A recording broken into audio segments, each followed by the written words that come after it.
Good morning, students.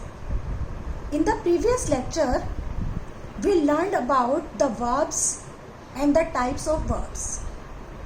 Further, we learned about the three forms of the verbs: regular forms of the verbs and the irregular forms of the verbs. Today, let us discuss transitive and intransitive verbs. Action verbs can be either transitive or intransitive. How we will know whether the verb is transitive or intransitive? Transitive verbs always has an object. A transitive verb demands something or someone to be acted upon. And remember, students, a transitive verb is always followed by some words, that is object. For example, if I say I painted, this is the incomplete sentence. But if I say I painted the car, here this is the complete sentence, and the sentence gives the answer what I painted, the car. Similarly, she is reading the newspaper. What she is reading? The newspaper. So students, remember to know whether the word that are following the verb, they are object or not. We should see if it answers the question what or not. If it answers the question what, then it is a transitive verb. Otherwise, it is not the transitive verb. Now, we come to intransitive verbs. Intransitive verbs don't act upon anything. They don't need any object. They may be followed by an adjective, an adverb, preposition, or another part of speech, but not an object. And remember this, that as I had told you in transitive verbs, that they are always followed by some words, which is object. But if I say she smiled, here sentence is complete in itself, because subject plus intransitive verb is sufficient to make the sentence. Similarly, I wake up at 6 a.m. If I want to find the answer of the question what, it doesn't give the answer of what, but it answers when I wake up at 6 a.m. And because it doesn't answer what, so it is an intransitive verb.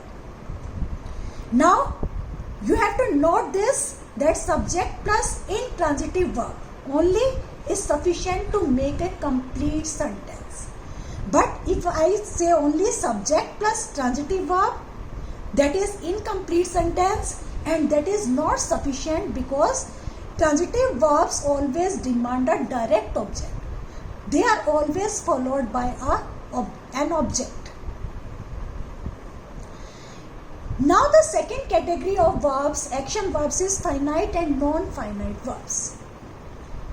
We can say that finite verbs are the actual verbs, which are also called the roots of sentences. Why we call the root of sentences?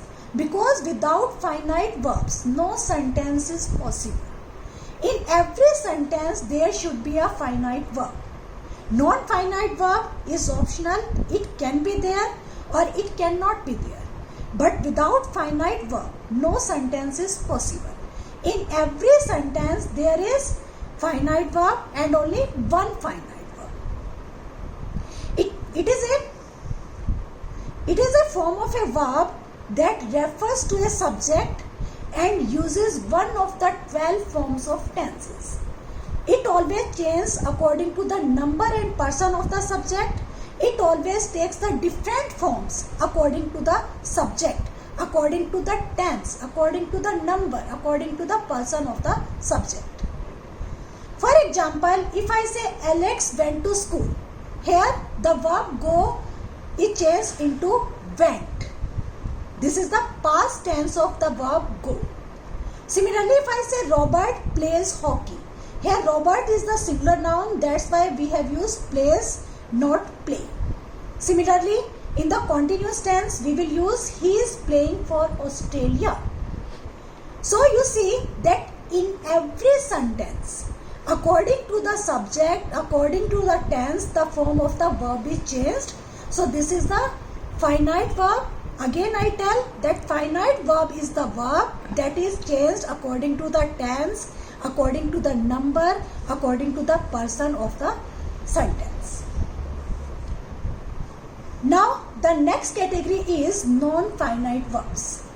Non-finite verbs are, we cannot say they are the actual verbs. In fact, they don't work as the verbs in the sentence. They can work as the nouns, as the adjectives, as the adverbs, but they don't work as the subjects in the noun, as the verbs in the nouns. Non-finite verbs don't change according to the number, person of the subject, and in fact they don't have any direct relation to the subject, and sometimes they become the subject themselves. For example, if I say swimming is a good habit, here swimming is the non-finite verb. Here it is used as a subject, not as a verb. Now the non-finite verbs are of three types: infinitives, gerunds and participles. Infinitives: Alex went abroad to play. Infinitive is to plus first form of the verb, but it can be used as the subject, as the object, as a noun, but not as a verb. Here if I say instead of Alex, if I say they, then also I will say they went abroad to play. So it doesn't change according to the number of the subject. Similarly, present participle is the first form plus ing, but what's the difference? It works as an adjective. For example, playing cricket is his only job. Similarly, past participle, that is the third form of the verb, but it acts as an adjective. I have a broken bat. Which bat? It answers the question which one. Which bat? Broken bat. And this is the past participle, not the third form of the verb. Similarly, if I say walking is a good habit, here walking first form plus ing is used as a gerund. What's the difference between present participle and gerund? Because both of them use first form plus ing. The difference is present participle is used as an adjective, but gerund is used as a noun. Thank you students. That's all for today. I hope you understood it very well. Have a nice day.